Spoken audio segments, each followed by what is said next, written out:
Hello friends, welcome back to my channel trading Pathashala. ನನ್ನ ಹೆಸರು ಗಣೇಶ್ ಅಂತ. ನಾನೊಬ್ಬ stock market trader. Last 1.5 year ಇಂದ ನಾನು ಟ್ರೇಡಿಂಗ್ ಮಾಡ್ತಾ ಇದ್ದೀನಿ. ಈ ಯೂಟ್ಯೂಬ್ ಚಾನಲ್ ಓಪನ್ ಮಾಡೋ ಉದ್ದೇಶ ಏನು ಅಂತಂದ್ರೆ, ಲಾಸ್ಟ್ 1.5 ಇಯರ್ ಇಂದ ಏನ್ ನಾನು ಟ್ರೇಡಿಂಗ್ ಮಾಡ್ತಾ ಇದ್ದೀನಿ, ಅದ್ರ ಎಕ್ಸ್ಪೀರಿಯನ್ಸ್ ಹೆಂಗಿರುತ್ತೆ, ಪ್ರಾಫಿಟ್ ಅಂಡ್ ಲಾಸ್ ಹೆಂಗೆ ನಾವು ಅಕ್ಸೆಪ್ಟ್ ಮಾಡಬೇಕು, ಅದರಿಂದ ಸೈಕಾಲಜಿ ಏನು, ಟೆಕ್ನಿಕಲ್ ಅನಾಲಿಸಿಸ್ ಏನು, ಫಂಡಮೆಂಟಲ್ ಅನಾಲಿಸಿಸ್ ಏನು ಅಂತ ನಿಮ್ ಜೊತೆ ನಾನು ಶೇರ್ ಮಾಡೋಕ್ಕೋಸ್ಕರ ಈ ಯೂಟ್ಯೂಬ್ ಚಾನಲ್ ಓಪನ್ ಮಾಡ್ತಾ ಇರೋದು. ಸೊ ದಯವಿಟ್ಟು ಇದೇ ರಿಲೇಟೆಡ್, ಸ್ಟಾಕ್ ಮಾರ್ಕೆಟ್ ರಿಲೇಟೆಡ್ ಯಾವ ಥರ ನಿಮಗೆ ಇಶ್ಯೂ ಏನಾರ ಇತ್ತು ಅಂದ್ರೆ, ಇಲ್ಲ ಏನೇ ಸ್ಟಾಕ್ ಮಾರ್ಕೆಟ್ ಕಲಿಬೇಕಾಗಿತ್ತು ಬೇಸಿಕ್ಸ್ ಟು ಅಡ್ವಾನ್ಸ್ ಅಂದ್ರೆ, ದಯವಿಟ್ಟು ಈ ಚಾನಲ್ನ ಸಬ್ಸ್ಕ್ರೈಬ್ ಮಾಡಿ, ಪಕ್ಕದಲ್ಲಿರೋ ಬೆಲ್ ಐಕಾನ್ನ ಕ್ಲಿಕ್ ಮಾಡಿ ಅಂತ ಹೇಳ್ತಾ ಬನ್ನಿ ಇವತ್ತಿನ ವಿಡಿಯೋ ಶುರು ಮಾಡೋಣ. ಇವತ್ತಿನ ಟಾಪಿಕ್ ಬಂದು ಮನಿ ಮ್ಯಾನೇಜ್ಮೆಂಟ್ ಅಂಡ್ ಸೈಕಾಲಜಿ. ಏನಕ್ಕೆ ಈ ಟಾಪಿಕ್ ಬಗ್ಗೆ ನಾನು ಮಾತಾಡ್ತಾ ಇದ್ದೀನಿ ಅಂದ್ರೆ, ಯಾವುದೇ ಸ್ಟ್ರಾಟಜಿ ಆಗಿರ್ಬೋದು, ಯಾವುದೇ RSI ಆಗಿರ್ಬೋದು, ಯಾವುದೇ ಇಂಡಿಕೇಟರ್ ಆಗಿರ್ಬೋದು, ಇದಕ್ಕಿಂತ ಮುಂಚೆ ಬರೋದು ಮನಿ ಮ್ಯಾನೇಜ್ಮೆಂಟ್ ಅಂಡ್ ಸೈಕಾಲಜಿ. ಇದ್ರ ಎಕ್ಸಾಂಪಲ್ ಏನಕ್ಕೆ ಅಂತ ನಿಮ್ಗೆ ತಿಳಿಸ್ಕೊಡ್ತೀನಿ. ಫಾರ್ ಎಕ್ಸಾಂಪಲ್, ನಿಮ್ಮ ಹತ್ರ 2 lakh ಕ್ಯಾಪಿಟಲ್ ಇರುತ್ತೆ ಅನ್ಕೊಳ್ಳಿ. ನೀವು ಆಪ್ಷನ್ ಬೈ ಮಾಡಬೇಕು ಅಂತ ಅನ್ಕೊಂಡಿರ್ತೀರಾ. ನೀವೇನ್ ಮಾಡ್ತೀರಾ, ಕಂಪ್ಲೀಟ್ 2 lakh ನ ತಗೊಂಡು ನಿಮ್ ಡಿಮ್ಯಾಟ್ ಅಕೌಂಟ್ಗೆ ಹಾಕ್ತೀರಾ. ಡಿಮ್ಯಾಟ್ ಅಕೌಂಟ್ ಅಲ್ಲಿ ನೀವು 2% ರಿಸ್ಕ್ ತಗೋತೀನಿ ಅಂತ ಅನ್ಕೊಂಡಿರ್ತಾರೆ. ಏನಕ್ಕೆ ಅಂದ್ರೆ, ಯಾವುದೇ ಬುಕ್ ಆಗಿರ್ಬೋದು, ಇಲ್ಲ ಸೈಕಾಲಜಿ ಏನ್ ಟ್ರೇಡಿಂಗ್ ರೂಲ್ಸ್ ಇರುತ್ತೆ, ನಿಮ್ ಕ್ಯಾಪಿಟಲ್ ಮೇಲೆ 2% ಮಾತ್ರ ಡೈಲಿ ನೀವು ರಿಸ್ಕ್ ತಗೋಬೇಕು ಅಂತ ಆ ರೂಲ್ಸ್ ಇರೋದು. ಬಟ್ ನೀವೇನ್ ಮಾಡ್ತೀರಾ, ಕಂಪ್ಲೀಟ್ ನಿಮ್ ಕ್ಯಾಪಿಟಲ್ ಏನಿರುತ್ತೆ 2 lakh ನ, ಅದನ್ನ ತಗೊಂಡು ಡಿಮ್ಯಾಟ್ ಅಕೌಂಟ್ ಹಾಕಿ ಅದರಿಂದ 2% ಅಂತ ರಿಸ್ಕ್ ನೀವು ಡಿಸೈಡ್ ಮಾಡ್ತೀರಾ. ಅರೆ ರಿಯಲ್ ಟೈಮ್ ಮಾರ್ಕೆಟ್ ಅಲ್ಲಿ ಏನಾದ್ರು ನೀವು ಬಂತು ಅಂದ್ರೆ, ಮಾರ್ಕೆಟ್ 9:15 ಏನ್ ಓಪನ್ ಆಗುತ್ತೆ, ಅಲ್ಲಿಂದ ನಿಮ್ಗೆ 10:30 ಒಳಗೇನೆ ನಿಮ್ದು 2% ಏನ್ ರಿಸ್ಕ್ ಇರುತ್ತೆ. ಫಾರ್ ಎಕ್ಸಾಂಪಲ್ 2 ಲಕ್ಷ ಅಂದ್ರೆ ನಿಮ್ದು 2% ಅಂದ್ರೆ 2,000 ರೂಪಾಯಿ ಇರುತ್ತೆ ಅನ್ಕೊಳ್ಳಿ. ಆ 2,000 ರೂಪಾಯಿ 10:30 ಒಳಗೇನೆ ನೀವೇನಾರ ಲಾಸ್ ಮಾಡ್ತು ಅಂತ ಅಂದ್ರೆ 3 SL ಅಂತ ಅನ್ಕೊಂಡ್ ಬಂದಿರ್ತೀರಾ. ಆ 3 SL ನೀವು 10:30 ಒಳಗೇನೆ ಇಟ್ಟಾಯ್ತು ಅಂದ್ರೆ ನಿಮ್ ಮೈಂಡ್ ಅಲ್ಲಿ ಏನ್ ನೋಡುತ್ತೆ ಅಂತ ನಾನು ತಿಳಿಸ್ಕೊಡ್ತೀನಿ. ಏನಕ್ಕೆ ಅಂದ್ರೆ, ನಾನು ಕೂಡ ಟ್ರೇಡಿಂಗ್ ಮಾಡ್ತಾ ಇದ್ದೀನಿ.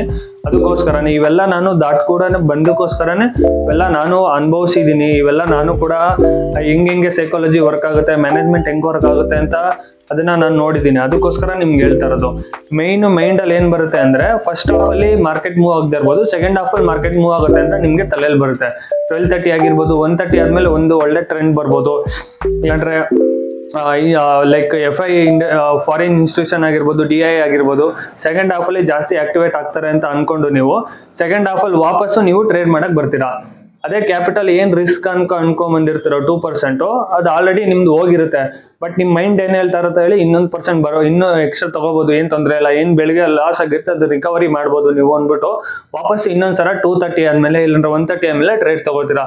ಆ ಟ್ರೇಡ್ ಅಲ್ಲಿ ವಾಪಸ್ ನಿಮ್ದು 3% ಇಲ್ಲ 4% ವಾಪಸ್ ಲಾಸ್ ಆಯ್ತು ಅಂದ್ರೆ, ಏನ್ ನೀವು 2,000 ರೂಪಾಯಿ ಲಾಸ್ ಅಂದ್ರೆ 2% ರಿಸ್ಕ್ ಅಲ್ಲಿ 2,000 ರೂಪಾಯಿ ಲಾಸ್ ಮಾಡ್ಕೋತೀನಿ ಅಂತ ನೀವೇನ್ ರಿಸ್ಕ್ ಅನ್ಕೊ ಬಂದಿದ್ರು, ಅದು 2,000ದಿಂದ 10,000 ಆಗುತ್ತೆ.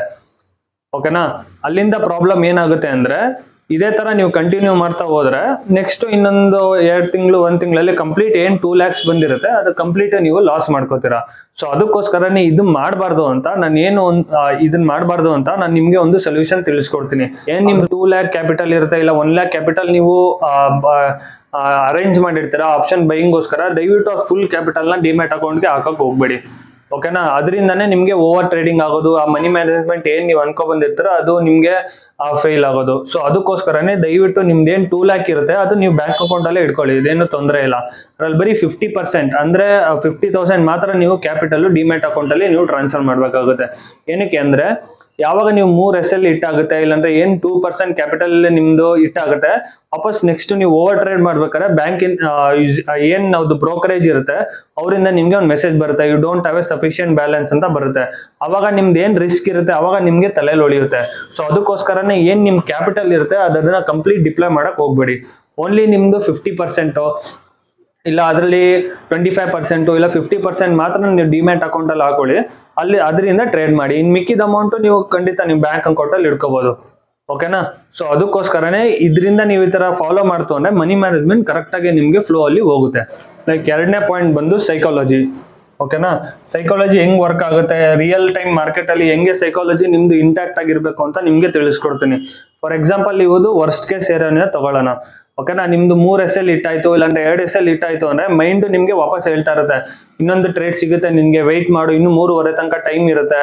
ಫಾರ್ ಎಕ್ಸಾಂಪಲ್, ನೀವು 10:30 ಒಳಗೇನೆ 3 SL ಏನಾರು ಇಟ್ಟಾಯ್ತು ಅಂದ್ರೆ ನಿಮ್ದು ಏನ್ ರಿಸ್ಕ್ ಇರುತ್ತೆ ಪರ್ ಡೇ ಅದು ಆಲ್ರೆಡಿ ಕಂಪ್ಲೀಟ್ ಆಯ್ತು ಅಂದ್ರೆ ಮೈಂಡ್ ಹೇಳ್ತಾ ಇರುತ್ತೆ, ಇಲ್ಲ ವಾಪಸ್ ಟ್ರೆಂಡ್ ಸಿಗುತ್ತೆ, ಇನ್ನು 3:30 3:30 ವರೆಗೆ ಮಾರ್ಕೆಟ್ ಪೆಂಡಿಂಗ್ ಇದೆ, ನಿಮಗೆ ಒಳ್ಳೆ ಇನ್ನೂ ಟ್ರೇಡ್ ಸಿಗುತ್ತೆ ಅಂತ ನಿಮ್ಮ ಮೈಂಡ್ ಯಾವಾಗಲೂ ನಿಮಗೆ ಅಂದ್ರೆ ನೆಕ್ಸ್ಟ್ ಟ್ರೇಡ್ ತಗೊಳಕ್ಕೆ ನಿಮ್ಗೆ ಹೇಳ್ತಾ ಇರುತ್ತೆ. ಬಟ್ ಆ ಟೈಮಲ್ಲಿ ನೀವು ಮೈಂಡ್ ಕಂಟ್ರೋಲ್ ಮಾಡಬೇಕು. ಓಕೆನಾ, ಯಾವುದೇ ಬಿಸ್ನೆಸ್ ಆಗಿರ್ಬೋದು, ಯಾವುದೇ ಫೀಲ್ಡ್ ಅಲ್ಲಿ ಆಗಿರ್ಬೋದು, ನಿಮ್ಮ ಮೈಂಡ್ ನೀವು ಕಂಟ್ರೋಲರ್ ಇಟ್ಕೋಬೇಕು. ಅಕಸ್ಮಾತ್ ಮೈಂಡ್ ನಿಮ್ನ ಕಂಟ್ರೋಲ್ ಮಾಡ್ತು ಅಂದ್ರೆ ಖಂಡಿತ ಲಾಸ್ ಮಾಡೋದು ಖಂಡಿತ. ಸೊ ಅದಕ್ಕೋಸ್ಕರನೇ ಯಾವುದೇ ತರ ನಿಮ್ದು ರಿಸ್ಕ್ ಪರ್ ಡೇ ಮುಗಿತಾ ಇದ್ದಂಗೆ ದಯವಿಟ್ಟು ಸಿಸ್ಟಮ್ನ ಕ್ಲೋಸ್ ಮಾಡಿ ಅಲ್ಲಿಂದ ಎದ್ದು ಬನ್ನಿ. ಓಕೆನಾ, ಇವನ್ ನೀವು ವಾಪಸ್ ಹೋಗಿ ಮಲಗ್ಬೋದು, ಏನಾದ್ರು ಮಾಡಿ, ಆದ್ರೆ ಸಿಸ್ಟಮ್ ಮುಂದೆ ಮಾತ್ರ ದಯವಿಟ್ಟು ಕೂತ್ಕೋಬೇಡಿ. ಸಿಸ್ಟಮ್ ನೋಡ್ತಾ ಇದ್ರೆ ವಾಪಸ್ ನಿಮ್ಗೆ ಸೈಕಾಲಜಿ ಇಂಟ್ಯಾಕ್ಟ್ ಆಗೋದಿಲ್ಲ. ವಾಪಸ್ ಇನ್ನೂ ಟ್ರೇಡ್ ತಗೋಬೇಕು, ಓವರ್ ಟ್ರೇಡ್ ತಗೋಬೇಕು, ವಾಪಸ್ ನೆಕ್ಸ್ಟ್ ಟ್ರೇಡ್ ಅಲ್ಲಿ ನಾನು ಪ್ರಾಫಿಟ್ ಮಾಡ್ತೀನಿ ಅಂತ ನಿಮ್ ಮೈಂಡ್ ಹೇಳ್ತಾನೆ ಇರುತ್ತೆ. ಸೊ ಅದಕ್ಕೋಸ್ಕರನೇ ದಯವಿಟ್ಟು ಆ ಸಿಸ್ಟಮ್ನ ಕ್ಲೋಸ್ ಮಾಡಿ ಅಲ್ಲಿಂದ ಎದ್ದು ಬನ್ನಿ. ಓಕೆನಾ, ನೀವು ಬೇರೆ ಯಾವುದೇ ಆಕ್ಟಿವಿಟೀಸ್ ಮಾಡ್ಬೋದು, ದಯವಿಟ್ಟು ಸಿಸ್ಟಮ್ ಮುಂದೆ ಮಾತ್ರ ಕೂತ್ಕೋಬೇಡಿ.